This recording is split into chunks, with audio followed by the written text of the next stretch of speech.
दोस्तों, आज की कहानी है ननद जी। मैं भी आपके साथ रेस्टोरेंट में खाना खाने चलूंगी। दोस्तों, कहानी शुरू करने से पहले अगर आपने हमारे चैनल को सब्सक्राइब नहीं किया है तो सब्सक्राइब कर लीजिए ताकि आपके पास पहुंचे हर नया वीडियो।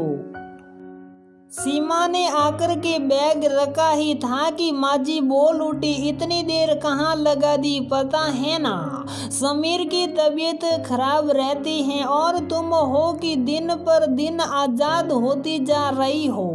देवर मल्लिक भी उसे गुस्से से घूर रहा था। सीमा का मन हुआ उल्टे पैर लौट जाए। वह सुबह से निकली थकी थकाई आई है और एक गिलास पानी भी नहीं पी सकी कि माजी बरस पड़ी। तभी समीर अंदर से आ गए और बोले, कहाँ थी तुम?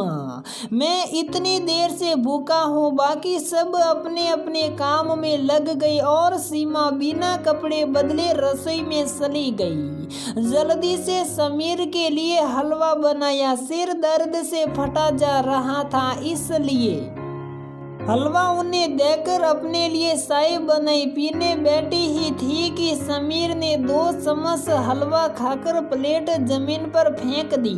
गुस्से से बोले, ये क्या है? मुझे तो चटपटा खाना था। माजी निकल आई। समीर को मनाने लगी, कहने लगी, मेरा राजा बेटा, अभी मैं इसको कसकर डांटती हूँ। सीमा चाय रखकर जमीन साफ करने लगी। उसके आंसू निकल पड़े। सोचने लगी, क्या नरक इससे बुरा होता होगा। देवर ने आकर के समीर को दवा खिला दी। वहां सोने चले गए। सीमा भी कपड़े बदलकर फिर से रसोई में आ गई और देवरानी के साथ खाना बनाने लगी। उसका बेटा ट्यूशन पढ़कर आ गया था और खाना मांग रहा था। जैसे तैसे खाना बना। पहले बच्चों को दिया गया, फिर पुरुषों को और अंत में स्त्रियां खाने बैठी। सीमा की बनाई सब्जी खाते हुए सास बोली, सीमा तुम्हारा मन घर के काम में बिल्कुल नहीं लगता।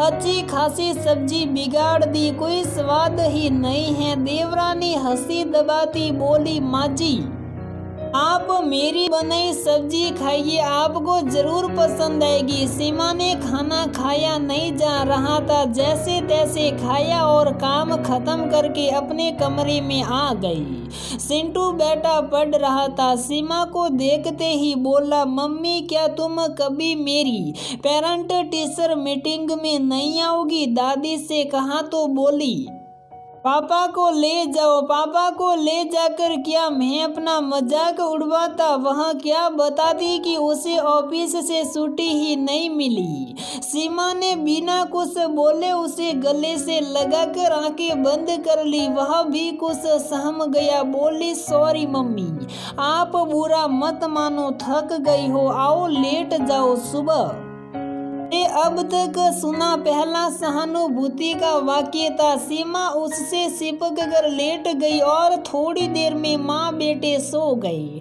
सुबह अलार्म की आवाज के साथ सीमा की आंख खुली। जल्दी जल्दी सारे काम निपटाए, सभी बच्चों और अपना टिफिन तैयार किया। समीर जग चुके थे। जैसे तैसे उनका नहाना, कपड़े पहनाना, नाश्ता करवाना, ये सब काम करवा कर खुद तैयार हुई। भागती हुई घर से निकल ही रही थी कि माजी की आवाज सुनाई दी, चलो सुमन संभालो अब सब कुछ। इन देवी जी की तो शाम तक की छुट्टी। बिना कोई ध्यान दिए वह बस स्टॉप तक पहुंची। किस्मत अच्छी थी, बस मिल गई।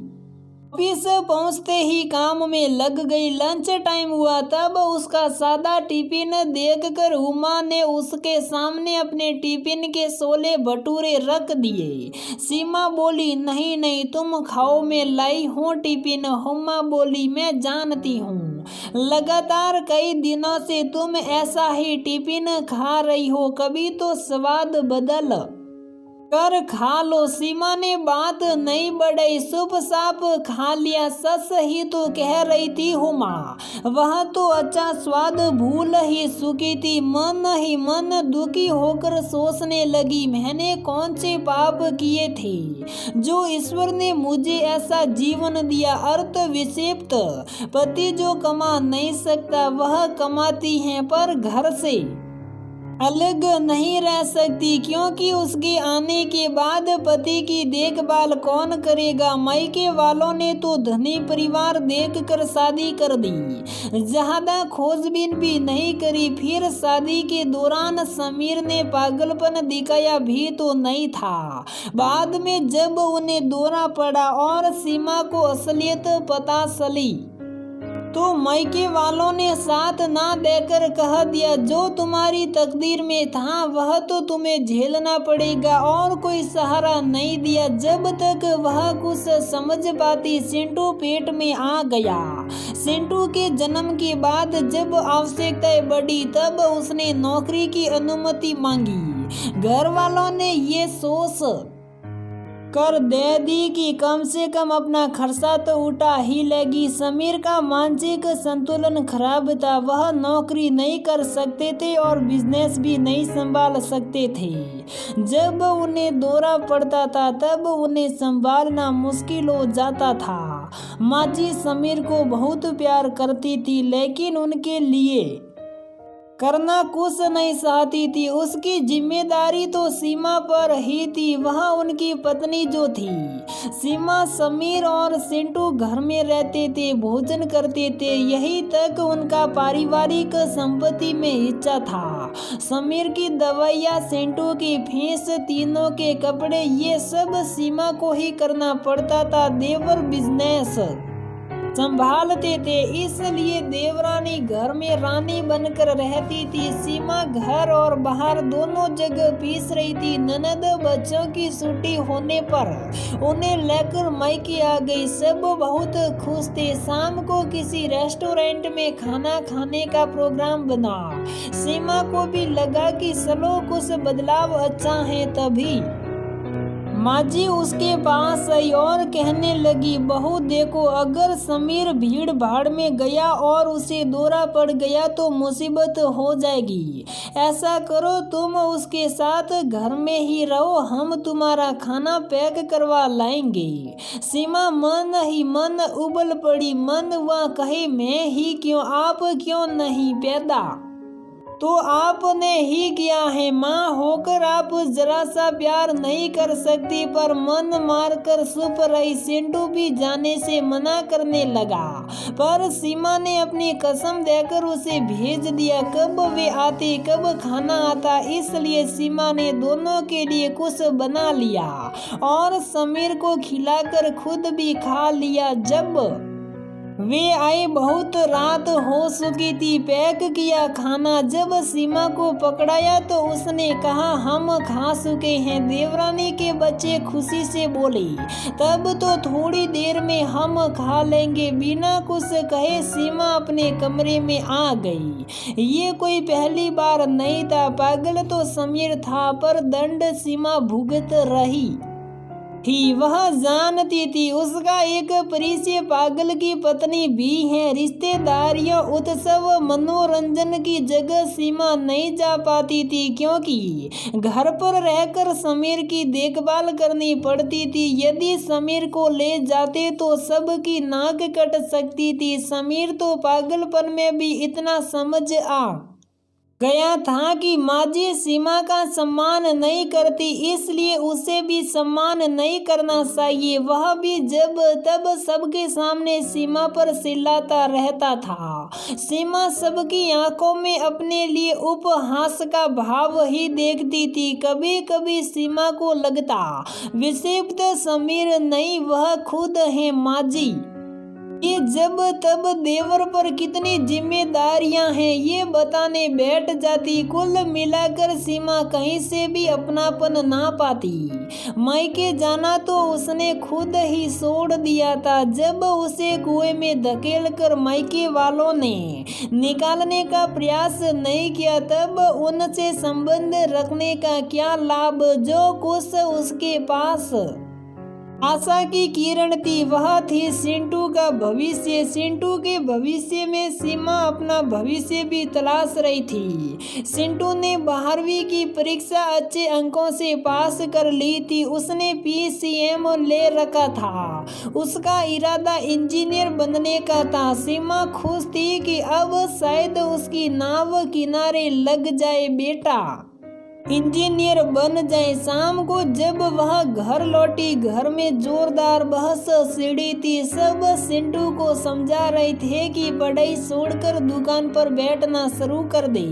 आगे पढ़कर क्या करेगा, एक आदमी की तनख्वाह ही बसेगी। सिंटू मना कर रहा था, वह कंपटीशन में बैठना चाह रहा था। सीमा के आते ही सब ने उस पर सिंटू को समझाने का दबाव डालना शुरू कर दिया। सीमा ने साफ मना कर दिया, वो मुझे अपने बेटे की इच्छा पूरी करनी है। माँ जी डांट कर बोली, पैसा कहाँ से आएगा। सीमा बोली, जैसे दूसरे कामों के लिए आता है। मैंने अपने साथ अन्याय सहन कर लिया पर बेटे के साथ सहन नहीं करूंगी। साई लोन लेकर ही मैं सिंटू को जरूर पढ़ाऊंगी। देवर बोले, इस घर में रहकर तो ये नहीं हो सकता। सीमा बोली, ठीक है तो मैं अपने घर में रहूंगी, पागल।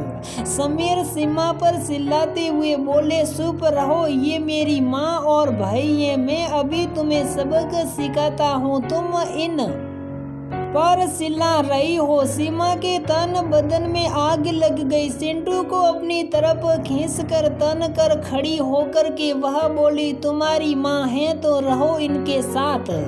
मैं अपने बेटे के साथ अलग रहने जा रही हूँ। थोड़ी देर में एक अटैची में अपना जरूरी सामान लेकर माँ और बेटे घर से निकल रहे थे।